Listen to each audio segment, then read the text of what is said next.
المسلمين ونحن على ذلك من الشاهدين والشاكرين والحمد لله رب العالمين.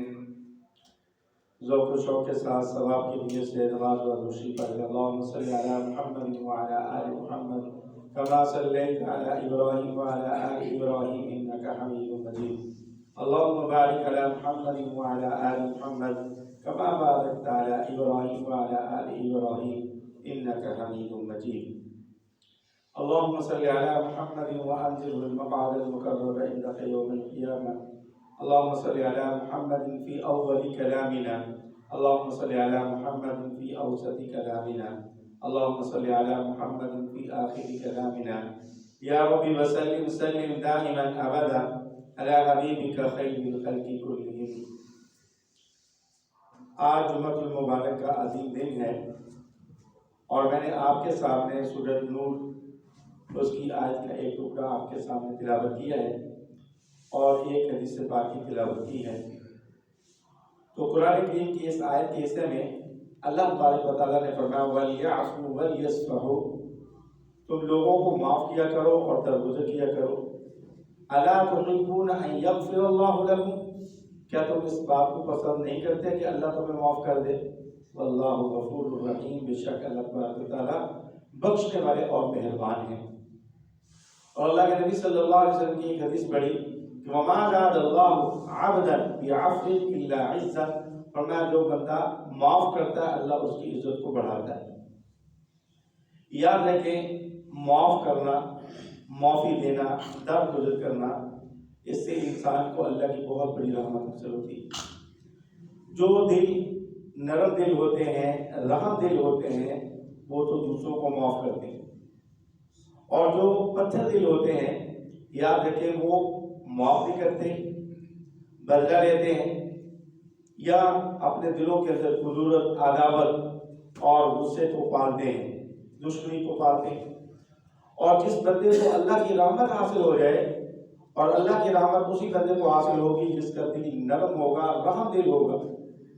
جس بندے کو اللہ کی رحمت حاصل ہو جائے اس بندے کی زندگی امن بھری، پرسکون اور راحت بھری گزرتی ہے.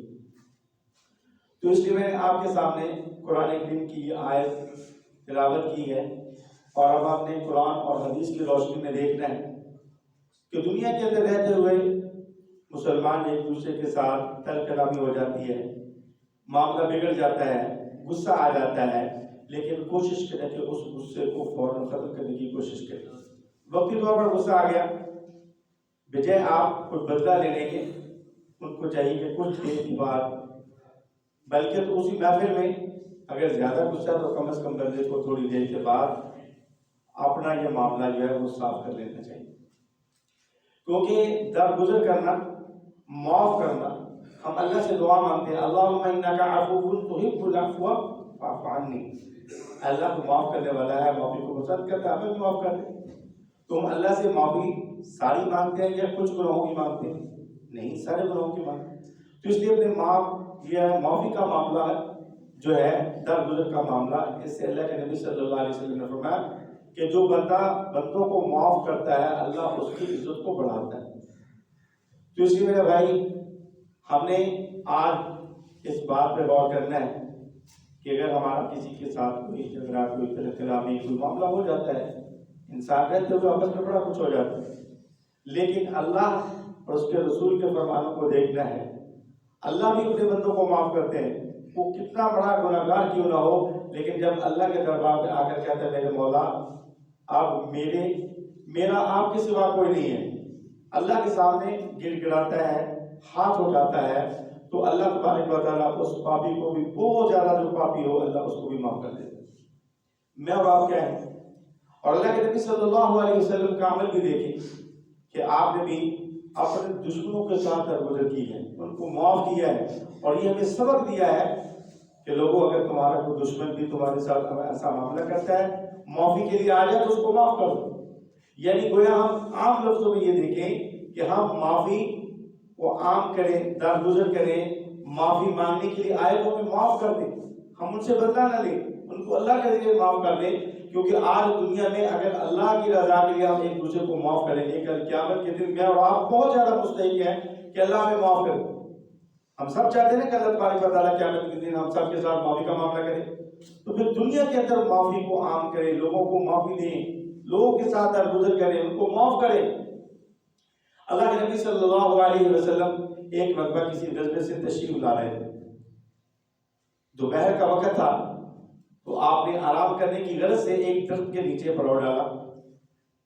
تو آپ صلی اللہ علیہ وسلم ایک درخت کے نیچے آرام کرنے کی غرض سے آپ لیٹ گئے۔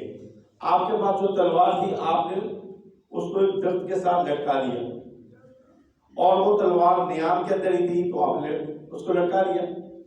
تو ایک جاسوس، ایک اللہ کے رسول کا دشمن جو آپ کی تلاش میں تھا کہ مجھے موقع ملے میں آپ کو نقصان پہنچاؤں، تو جب اس نے دیکھا کہ آپ صلی اللہ علیہ وسلم آرام کر رہے ہیں اور آپ کے ساتھ درخت کے نیچے جو ہے درخت کے ساتھ تلوار بھی لٹکی ہوئی ہے، اب اس نے کہا اس سے اچھا موقع مجھے کہیں ملے گا کہ آپ سو بھی رہے ہیں اور ہتھیار بھی موجود ہے، یہ تو بڑا اچھا موقع ہے۔ اب اس نے چپکے سے تلوار کو لیا، نیام سے جب تلوار نکالی تو نبی پاک صلی اللہ علیہ وسلم کی آنکھ مبارک کھل گئی۔ اب آپ صلی اللہ علیہ وسلم کہ جب آنکھ کھلی تو وہ کہنے لگا میں یمنعک منی، کہ محمد صلی اللہ علیہ وسلم آج مجھ سے تجھے کون بچائے گا؟ تو آپ صلی اللہ علیہ وسلم نے فرمایا اللہ، اور آپ صلی اللہ علیہ وسلم نے اس انداز سے آپ کے زبان اطہر سے اللہ کا نام نکلا کہ اس آدمی پر ایسی کبکبی اور ایسا ڈر طاری ہوا، وہ ایسا کانپا کہ اس کے ہاتھوں سے تلوار گر گئی، اور آپ صلی اللہ علیہ وسلم تلوار کو اٹھایا۔ اب آپ نے فرمایا میں یمنعک منی، اب تو تجھے کون بچائے گا؟ اب اس نے کہا جی آپ تو بڑے نرم ہیں، آپ تو بڑے اچھے ہیں، آپ کو معاف کرنے والے ہیں، آپ کی صفات یہ ہیں۔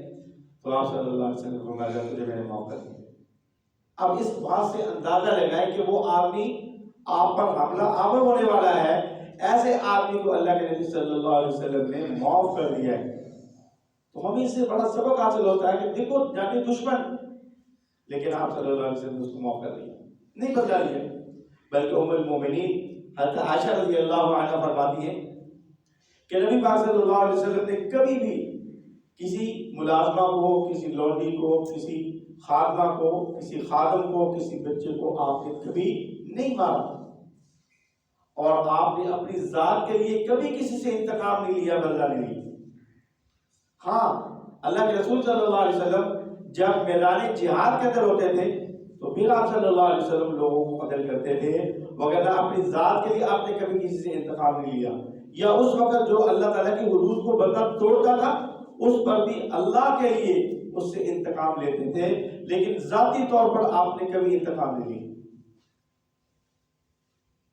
اسی طرح حضور نبی کریم صلی اللہ علیہ وسلم کی بڑی صاحبزادی سیدہ حضرت زینب رضی اللہ عنہا، یہ مکہ سے مدینہ آ رہی تھی، اور ایک حباب بن اسد آدمی تھا، اس نے نیزے کے ساتھ حملہ کیا، نیزہ مارا، اور حضرت زینب رضی اللہ عنہا بچے کی حالت میں تھی، پیٹ میں بچہ تھا، تو شدید زخم ہوا، اور اس زخم کی وجہ سے بچہ بھی ضائع ہو گیا، اور شدید بیمار نہیں، شدید بیمار رہنے کے بعد وہ وصال کر گئی۔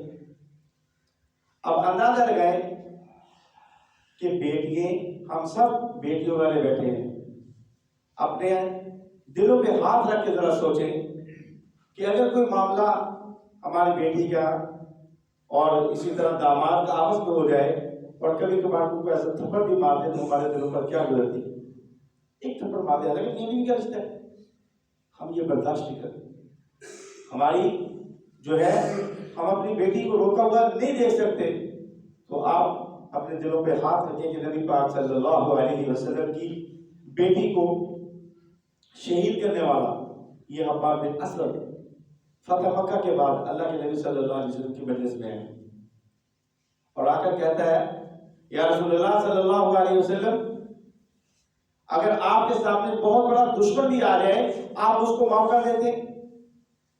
تو حضور نے فرمایا ہاں، بیٹی کا دکھ درد بڑا ہوتا ہے، اور بیٹیوں کو دکھ درد کون جانتا ہے؟ اس کے والدین جانتے کہ کیا گزرتی ہے ان پر. لیکن فرمایا بیٹی کا کام مجھے بھولا نہیں ہے، بیٹیاں بھولتی نہیں ہیں.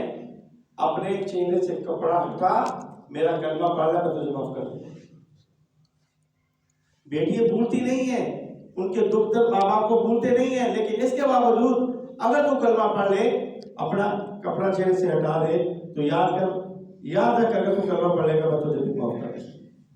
تو میرے اور آپ کے نبی صلی اللہ علیہ وسلم نے اس طرح ہمیں عملی طور پر یہ صبر کر کے دکھایا اور درگزر کی ہے، معاف کیا ہے، اور امت کو یہ سبق دیا ہے کہ لوگوں کو اللہ کے لیے معاف کیا کرو. اور اسی طرح حضرت صدیق اکبر رضی اللہ تعالی عنہ بڑے اونچے صحابی ہیں، بہت بڑے صحابی ہیں. واقعہ یوں ہوا کہ حضرت عائشہ رضی اللہ تعالی عنہ پر منافقین نے ایک الزام لگایا. حضرت عائشہ رضی اللہ تعالی عنہ کے درجات کو اللہ تبارک و تعالی اور زیادہ ان کو بلندی عطا فرمائے. یعنی ان کی یہ شان نہیں تھی، ان کے بارے میں ایسا تصور بھی مسلمان نہیں کر سکتا جس طرح کہ منافقین نے ان کے خلاف الزام لگایا. تو بہرحال قصہ بہت لمبا ہے، لیکن میں صرف یہاں سے جو ہمارے سبق کی بات ہے وہ نکالنا چاہتا ہوں. ان آدمیوں کے اندر جنہوں نے حضرت عائشہ رضی اللہ عنہ پر الزام لگایا تھا، اور منافقین میں کچھ مسلمان بھی شامل ہو گئے تھے. حضرت حسان بن ثابت جیسے صحابی جو نبی پاک صلی اللہ علیہ وسلم جس کو آپ فرمایا کرتے ہیں کہ حسان میرا چہرہ دیکھ کے کافروں کو جواب دو، اور ایک عورت اس میں شامل تھی، اور یہ حضرت مسعود بن اساسہ رضی اللہ تعالیٰ عنہ، یہ بھی اس میں آ گئے. سادہ سیدھے بندے تھے، لیکن ان کی باتوں میں آ گئے اور کوئی بات کہہ دی. اور یہ وہ صحابی ہیں حضرت مسعود بن اساسہ رضی اللہ تعالیٰ عنہ، حضرت ابو بکر رضی اللہ تعالیٰ عنہ کے رشتہ دار بھی ہیں، مسکین بھی ہیں، ضرورت مند بھی ہیں، اور آپ ان کو باقاعدہ مالی تعاون بھی کرتے تھے. جب یہ بات حضرت ابو بکر رضی اللہ تعالیٰ عنہ کے کانوں میں پڑی کہ حضرت مسعود بن اساسہ نے بھی کچھ بات کی ہے ان منافقین کے ساتھ مل کر، تو ظاہر بات ہے کہ دلی طور پر بندے کو، فطرتی طور پر بندے کو غصہ آ ہی جاتا ہے کہ یہ میرا رشتہ دار بھی ہے، میں اس کی کفالت بھی کر رہا ہوں، مالی تعاون بھی کر رہا ہوں، لیکن کم از کم اس کو تو نہیں چاہیے تھا کہ منافقین کے ساتھ مل کر کوئی میری بیٹی کے بارے میں بات کرتا. تو حضرت صدیق اکبر رضی اللہ تعالیٰ عنہ نے جو ان کی مالی تعاون کرتے تھے وہ روک دیا. یہ میں نے عرض کیا کہ یہ فطرتی امر تھا کہ انسان کا، کہ جس آدمی کے ساتھ یہ معاملہ ہے، مالی تعاون ہے، اور ان کے ساتھ دیکھ بھال ان کی جاتی ہے، تو اگر وہ آدمی ایسی بات کہے تو انسان کے دل میں آ جاتا ہے. تو اللہ تبارک و تعالیٰ کو یہ بات صدیق اکبر رضی اللہ تعالیٰ کی اچھی لگی. تو اللہ پاک نے سورہ نور کے اندر فرمایا وَلَا يَأْتَلِ أُولُو الْفَضْلِ مِنْكُمْ وَالسَّعَةِ أَنْ يُؤْتُوا أُولِي الْقُرْبَى وَالْمَسَاكِينَ وَالْمُهَاجِرِينَ فِي سَبِيلِ اللَّهِ وَلْيَعْفُوا وَلْيَصْفَحُوا أَلَا تُحِبُّونَ أَنْ يَغْفِرَ اللَّهُ لَكُمْ. اللہ پاک نے فرمایا ان کو چاہیے کہ وہ قسم نہ کھائیں. فضیلت والے بندے حضرت صدیق اکبر رضی اللہ تعالیٰ عنہ، سب سے پہلے اسلام لانے والے بھی، اور آپ صلی اللہ علیہ وسلم کے سسر بھی، اور اسی طرح یعنی علمی اعتبار سے بھی اور مالی اعتبار سے بھی سب سے بڑے صحابی تھے. تو اللہ تبارک و تعالیٰ نے وسعت والے جو وہ قسم نہ ہوئے، بلکہ اللہ تبارک و تعالیٰ کے اس بات پر قربان جائے. فرمایا آپ جو پہلے ان کے ساتھ تعاون کرتے تھے اس کے اندر کبھی کوئی کوتاہی بھی نہیں ہونی چاہیے. وَلَا يَأْتَلِ أُولُو الْفَضْلِ، کہ جو آپ ان کو مالی تعاون ان کے ساتھ کرتے تھے آپ روکنا نہیں، بلکہ اس کے اندر کسی قسم کی آپ نے کوتاہی بھی نہیں کرنی. اور آگے اللہ تبارک و تعالیٰ نے بڑا جملہ ارشاد فرمایا، کیونکہ فرمایا کہ اولو القربى والمساکین والمہاجرین فی سبیل اللہ. یہ حضرت مسعود بن اساسہ حضرت ابو بکر کے رشتہ دار بھی ہیں، اور ضرورت مند بھی ہیں، اور مہاجر یعنی ہجرت کرنے والے بھی ہیں. تو اللہ تبارک و تعالیٰ نے بڑا اچھا جملہ فرمایا وَلْيَعْفُوا وَلْيَصْفَحُوا، فرمایا درگزر کرو اور معاف کر دو. اور اگلا جملہ جو اتنا نہایت اللہ تبارک و تعالیٰ نے فرمایا أَلَا تُحِبُّونَ أَن يَغْفِرَ اللَّهُ لَكُمْ، کیا تم نہیں اس بات کو پسند کرتے کہ اللہ تمہیں معاف کر دے؟ اللہ اکبر. صدیق اکبر رضی اللہ تعالیٰ عنہ، ظاہر بات ہے ان کا ایمان بڑا، تقویٰ بڑا، سمجھ گئے کہ اللہ تبارک و تعالیٰ مجھے یہ بات سمجھا رہے ہیں.